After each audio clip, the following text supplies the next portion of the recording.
네, 기술 통계량입니다. 앞쪽에서는 제가 뒤에 있는 이론들을 설명하기 위해서 뭐 데이터의 공간의 컨셉 같은 것들을 설명을 하고 있습니다. 한번 읽어보시면 좋을 것 같고요. 또 데이터가 있을 때 얘를 정렬을 통해서 순서 통계량을 계산을 할 수 있다. 여기 등장을 합니다. 그래서 줄 세우기가 예전부터 많이 쓰던 방법이거든요. 그 데이터를 작은 애부터 큰 애 순서대로 줄을 세워보면 제일 작은 값 등장을 할 거고 제일 큰 값도 제일 뒤쪽에 있을 거고요. 중간쯤 있는 중앙값이라든가 중위수 계산이 될 겁니다. 그럼 얘를 비율로 생각을 해보면 최소값은 0%, 최대값은 100%, 중앙값은 50%가 될 건데요. 여기 중간에다가 0%와 50% 중간에 25, 50과 100% 중간에 75%를 집어넣어서 4분위수 데이터를 25% 간격으로 4개의 구간으로 나누기도 합니다. 오늘날 우리가 정부 정책을 보면 10분위수 같은 것들을 많이 쓰고 있죠. 데이터를 우리 국민들을 뭐 소득 순으로 줄 세우기를 해서 10개 그룹으로 나누기 위해서 경계값들을 찾는 작업들을 하는 거죠. 얘는 상자 그림으로 시각화를 하고요. 이상치 탐지 같은 것들에 활용할 수 있습니다. 이상치 탐지 쪽에서 보면 Q3에서 뭐 Q1을 빼고 했던 이야기 있었는데 기억이 나실지 모르겠습니다. 네, 그게 여기 있는 우리 4분위수에 있는 숫자들을 가지고 작업을 하더라라는 거죠. 데이터에서 중심 측도라고 하는 거 혹은 위치 측도라고 하는 게 있습니다. 측도라고 하는 것은 너무 이렇게 뭐랄까요? 고민하지 마시고요. 우리가 쓰고 있는 통계 용어 같은 것들이 그 서양, 서구의 것이 그 일본을 통해서 들어온 것들이 좀 많습니다. 그래서 일본식 한자 표현들이 좀 많아서 좀 어색할 수 있는데요. 얘는 그냥 매저, 계산을 한 값이다라는 거예요. 데이터를 가지고 얘네들이 어디에 많이 몰려 있는지 예, 숫자를 한번 계산을 해보자라는 거고요. 대표적인 게 평균 있고요. 위에서 본 중앙값 중위수도 있고 또 최빈값이라고 하는 제일 많이 등장하는 값도 중심측도로 활용할 수 있습니다. 아래쪽에는 예시 한번 살펴보시면 좋겠습니다. 삼포 측도는 비슷하게 데이터들이 얼마나 넓게 흩어져 있냐 혹은 좁게 모여 있냐를 보는 건데요. 범위가 있어요. 우리가 범위라고 하면은 예를 들어서 제일 작은 최소값부터 최대값까지가 범위입니다라고 할 수도 있죠. 그런데 통계에서 기초 통계에서의 범위는 최대값 빼기 최소값을 한 그 길이를 의미를 합니다. 사분위 범위도 있죠. Q3에서 Q1을 뺀 값이고요. 분산을 계산을 해도 이것도 삼포 측도에 들어오게 됩니다. 표준 편차 등장을 하는데요. 표준 편차를 계산하는 이유는 위에서 계산한 분산은요. 단위의 문제가 발생을 합니다. 그 이야기 위에 등장할 거고요. 이걸 문제를 해결하기 위해서 루트 제곱근을 씌워서 표준 편차를 계산을 하게 돼요. 내려가겠습니다. 데이터를 처리하거나 변환을 할 때 정교화라는 이야기가 많이 등장을 하는데 여기 보면 노말이라고 하는 단어가 보입니다. 우리 게임 같은 데 할 때도 보면 노말 모드가 있죠. 여기에 번역을 하다 보면 정규가 되면서 정규 분포도 있고 정규화도 있고 다 노말이라는 걸 쓰고 있는데요. 사실 정규 분포의 정규와 여기 정규화에서 나오는 정규는 노말은 좀 다른 애고요. 이 정규라고 하는 이 노말이라고 하는 게 뭐냐면 다 규격화와 관련이 있어요. 그래서 규칙 안에다가 이렇게 집어넣고 틀을 잡는 것들을 의미를 하고요. 이게 나중에 가보면 이게 레귤러라는 단어랑 상통합니다. 제약이라고 하기도 하고 여러 가지 표현들이 있는 한글 표현들이 있는데 노말과 레귤러 이런 것들이 등장을 하게 되면 틀에다가 맞추는구나 라고 이해하시면 됩니다. 그래서 정교화 중에서 첫 번째 방법을 보면 최대 최소 정교화라고 해서요. 요런 변환을 합니다. 최대값에서 최소값을 뺀 다음에 내 실제값에서 최소값을 빼는 거죠. 그러니까 만약에 여기 있는 실제값이 최대값이라고 해보면 분모와 분자가 똑같으니까 1이 될 거고요. 만약에 여기에 빨간색 동그라미에 최소값이 들어온다고 해보면 최소값 빼기 최소값이시니까 0이라는 값이 나오게 되는 거죠. 그래서 원래 데이터가 어떤 값을 가지든 상관없이 0부터 1 사이의 값으로 바꾸는 변환입니다. 이것도 규칙 안에다가 딱 틀에 맞추는 방법이겠죠. 그래서 최소값과 최대값을 쓴다고 해서 최소 최대 정규하고요. 0부터 1 사이의 값을 갖습니다.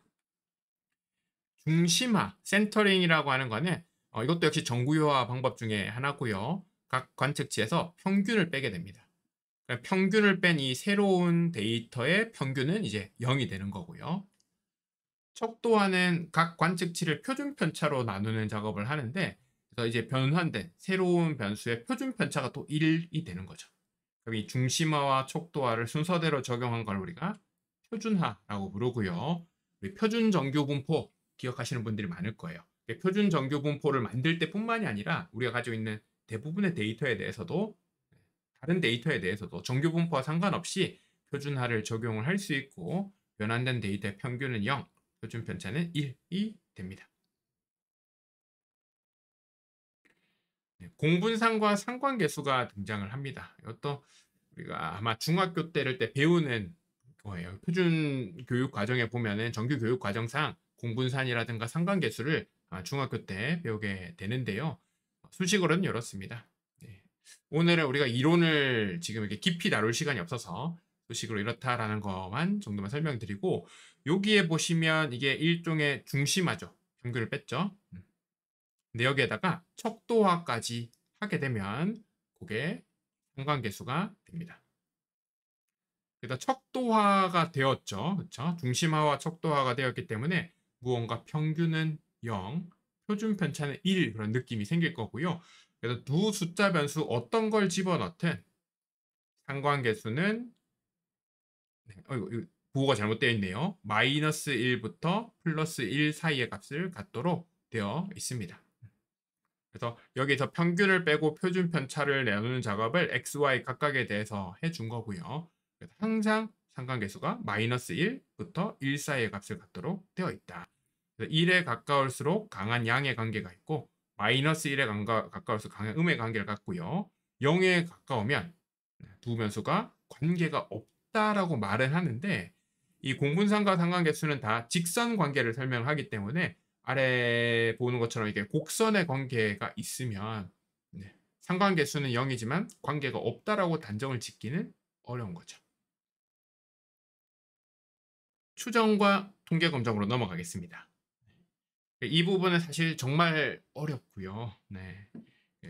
이게 제가 이렇게 말로 한 10분 정도 설명을 해서 과연 여러분을 이해시킬 수 있을지 참 의문이 드는 부분입니다.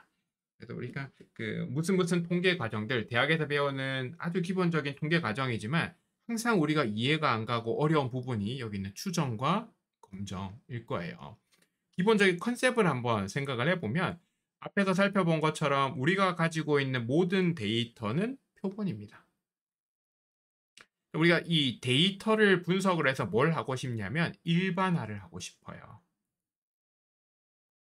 일반화를 시킬 수 있어야, 그래서 이걸 가지고 전략을 세웠을 때도 앞으로도 이 전략이 유효할 거다, 적용이 될 거다, 맞을 거다라는 가정할 수 있단 말이죠. 데이터를 분석하는 방법 중에서 가장 간단한 방법이 예를 들면 통계량 같은 것들, 평균 같은 것들을 계산을 하는 거일 거고요. 우리는 단순히 평균을 구하지만, 예를 들면 키 데이터가 있어서 한국 성인 남성의 키, 한국 성인 여성의 키는 175다, 165다 이렇게 말을 하겠지만 그 데이터로 분석하는 결과잖아요.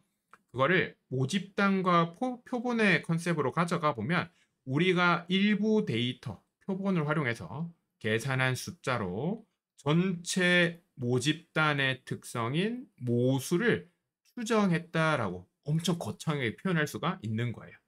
그러니까 내가 데이터 분석만 할 때는 표본에서 그냥 숫자를 계산했을 뿐인데, 이거를 모집단과 표본의 컨셉으로 넓히게 되면 내가 데이터에서 계산한 숫자를 가지고 모수라고 부르는 이 모집단의 특성으로 일반화를 했다.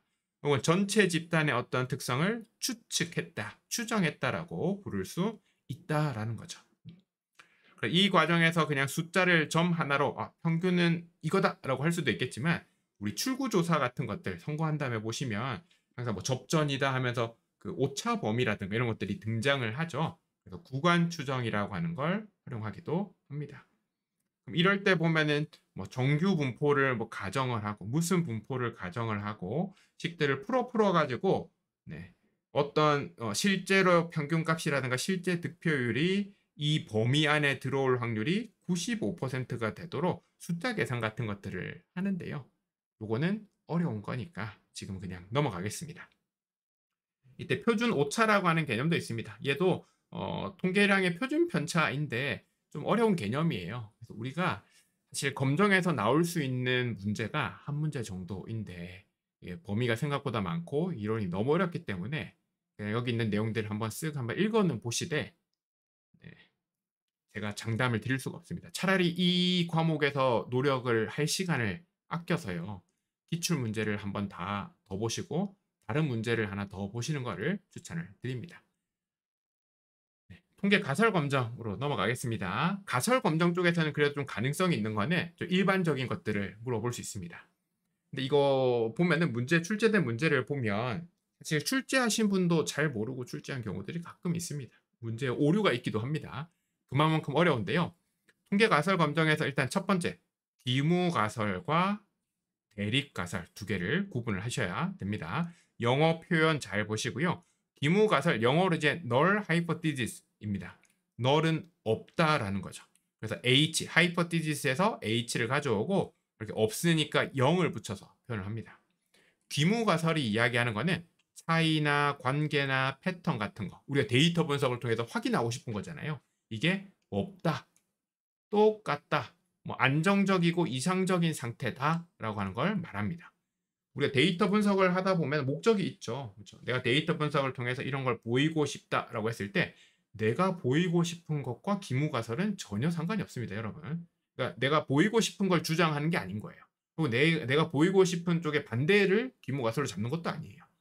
기무가설은 여러분의 어떤 뭐 방향과 상관없이 차이가, 관계가, 패턴이 없다, 똑같다 이런 이야기를 하는 게 기무가설입니다.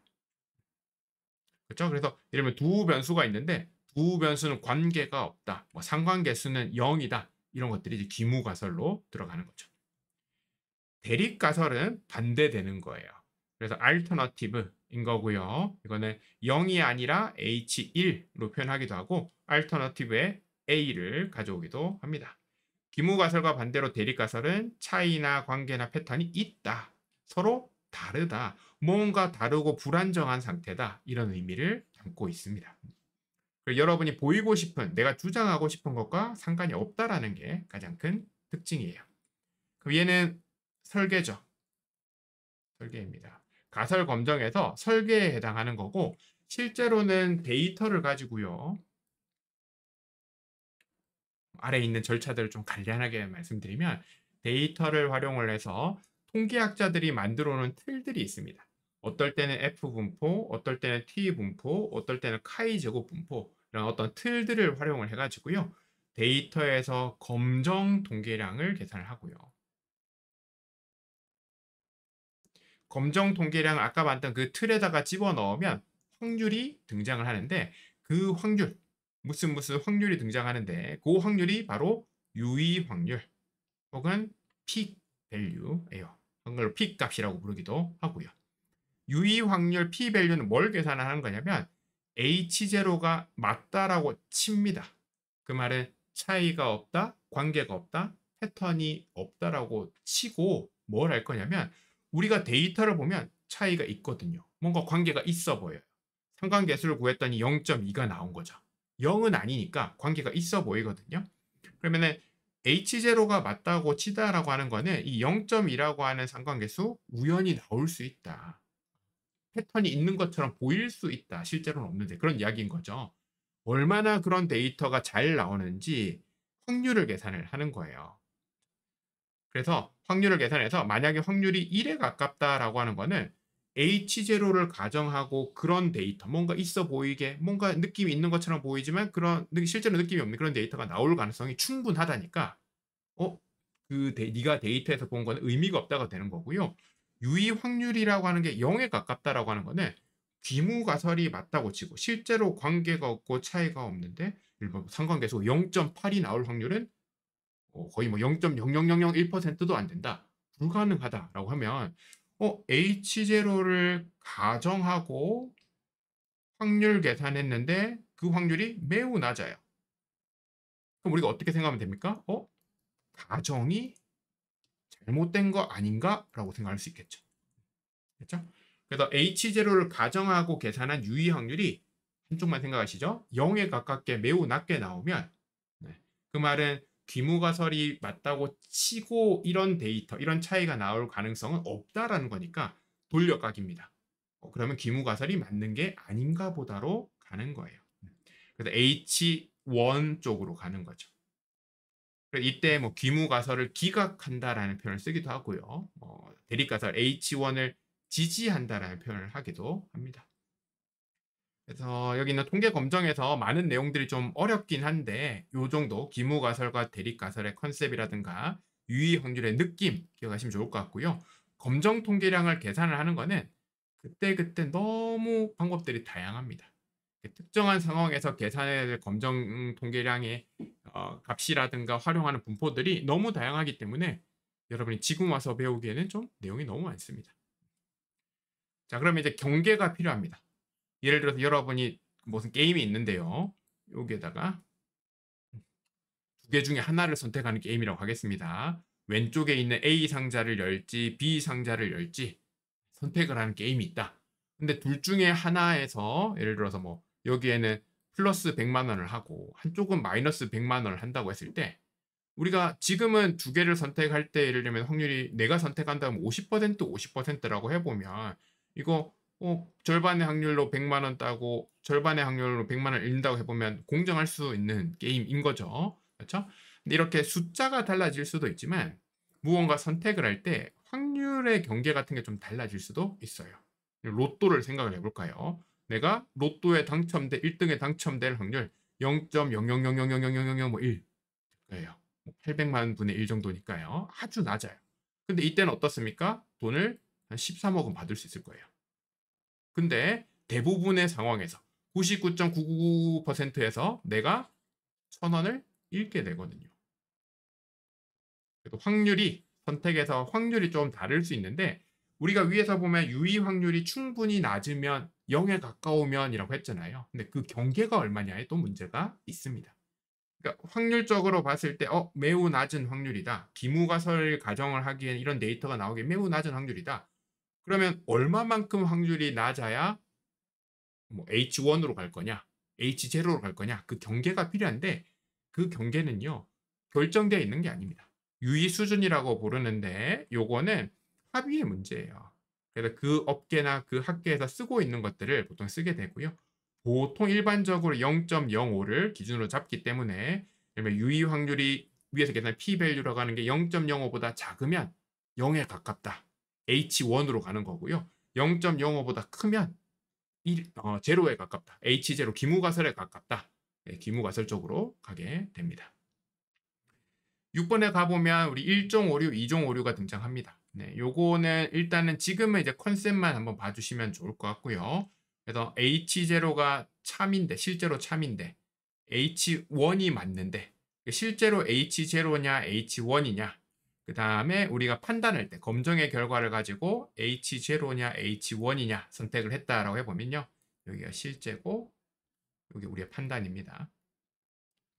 올바른 결정도 있지만 틀린 결정을 할 수도 있겠죠. 네. 그래서 실제로 H0가 맞는데 차이가 없는 게 맞는데 차이가 있다라고 판단한 거 이걸 이제 1종 오류라고 부르고 그 반대 상황을 뭐 2종 오류라고 부르고 있습니다. 그래도 이론적으로 볼 때는 더 이야기들이 있는데 이 정도 구분만 해놓고 넘어가겠습니다. 아래쪽에 가보면 특정한 상황마다 활용하는 어떤 분포들이 등장을 하는데요. 예를 들면 평균이 특정한 데이터에서 하나의 변수, 평균이 특정한 값인지 아닌지를 따지는 거 데이터가 한 줄짜리인 거예요. 그래서 1표본 T 검정이고요. 그 독립표본 T 검정은 두 줄짜리입니다. 두 줄짜리인데 두 개의 개수 같은 게 달라도 문제는 없고요. 두 그룹의 평균 차이가 있냐 없냐를 따지는 거고요. 그다음 대응 표본 같은 경우에는 이게 우리 시험을 뭐 공부하기 전에 시험 점수, 공부하고 난 다음에 시험 점수 이런 것처럼 두 개가 짝지어지는 두 개가 있을 때 쓰는 방법입니다. 그래서 평균 차이 같은 것들을 볼 때는 주로 T 분포를 활용하고 있습니다. 카이 제곱 분포를 활용하는 검정들도 있고요. 그때 뭐 적합도 검정, 독립성 검정, 동질성 검정 이런 애들이 카이 제곱을 씁니다. 특정한 상황들을 다 설명드리면 너무 좋은데 제가 설명을 해도 여러분이 이해하기도 어렵고 시험 문제에 나오는 수준은 적합도 검정, 독립성 검정, 동질성 검정이 카이 제곱 분포를 쓴다 정도니까 여러분도 이 정도로 하고 넘어가시죠. F 분포는 그룹별 평균 차이를 보는 거예요. 아까 T도 두 그룹의 평균 정도를 볼 수 있었는데요. F는 세 그룹, 네 그룹, 5개의 그룹 숫자에 상관없이 평균 같은 것들을 비교할 때 씁니다. 요때 이제 분산 분석이라는 이름을 좀 이쁘게 달아놨고요. 그래서 분산 분석은 F 분포를 활용해서 그룹 간 평균 차이를 보는 방법입니다. 숫자 계산하는 과정들이 있는데 넘어가고요. 비모수 검정, 마지막 내용입니다. 비모수 검정이라고 해서 위에 나온 것처럼 우리가 T 분포, 카이 제곱 분포, F 분포들은 다 정규 분포, 특히 표준 정규 분포에서 파생된 것들이에요. 그래서 이게 표준 정규 분포를 따르는지 안 따르는지에 대한 가정을 충족하는지 안 충족하는지에 대한 어떤 세부 절차들이 사실은 다 있습니다. 그래서 그거까지 다 따져가지고 검정을 해야 되는데 이 뭔가 그 테스트, 사전 테스트를 통과하지 못한 경우들이 생겨요. 표준 정규 분포를 따르지 않는다라고 했을 때 T 분포, 카이 제곱 분포, F 분포를 활용한 검정은 못 쓰거든요. 그럴 때 쓸 수 있는 검정들이 이제 비모수 검정이라고 해서요. 얘네들은 보시면 부호, 플러스냐 마이너스냐, 우리가 임계값, 경계값이 있을 때 그것보다 크냐 작냐 같은 걸 나눈다거나 순위 같은 것들, 어떤 애들이 크고 작은지 순위 같은 것들을 활용을 해가지고요. 위에서 나온 어떤 분포에 대한 검정들을 좀 대체하는 방법들이 있습니다. F 분포, 카이 제곱 분포 같은 걸 쓰지 않고 순위, 부호 같은 걸 활용해서 검정하는 방법들도 있다 정도고요. 요 이름 정도만 또 기억하시면 좋겠습니다. 세부 내용을 물어보는 문제들은 지금까지 거의 없었던 것 같아요. 그래서 다음 중 비모수 검정이 아닌 것은 정도의 수준의 문제니까 윌콕슨 부호순위 검정 혹은 이름만 영어로 등장할 수 있습니다. 아래쪽에 가보시면 윌콕슨 순위 합 검정 혹은 맨 휘트니 유 검정, 크로스칼 왈리스 검정, 프리드먼 검정 어떻습니까? 다 이름이 많이 등장을 하죠. 그렇죠? 그래서 이름이 나올 수도 있고 뒤쪽에 있는 이런 랭크썸 테스트 검정의 방법들이 나올 수 있는데 이런 애들이 비모수 검정이다라고 하는 거, 그 목록만 기억하시면 충분합니다. 네, 여기까지 해서 우리가 머신러닝 이전까지 내용들을 좀 같이 한번 살펴봤는데요. 하나하나가 어렵습니다. 네, 내용이 참 많고 어려운 것들이고요. 특히 오늘날의 이제 데이터 분석으로 가보면 위에서 우리가 다뤘던 뭐 모집단과 표본의 개념이라든가 통계 검정의 입지가 좀 많이 줄고 있습니다.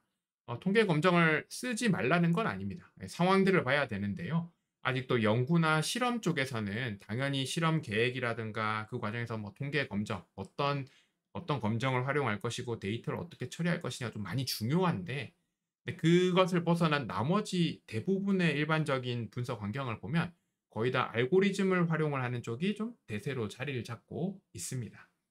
그리고 시험 문제를 보더라도 확실히 그런 경향들이 좀 두드러지는 것 같아요. 위에 나왔던 기존에 있던 뭐랄까요 분석 통계 방법과 관련된 좀 개념적인 문제를 묻는다기보다는 머신러닝 방법 쪽에서 어떤 방법들이 있는지 혹은 이런 특성을 가지고 있는 알고리즘의 이름은 뭔지 이런 것들 물어보는 문제가 많이 출제가 되고 있습니다. 물론 아래쪽에 등장할 머신러닝의 내용들이 쉽다라는 건 절대 아닌데요.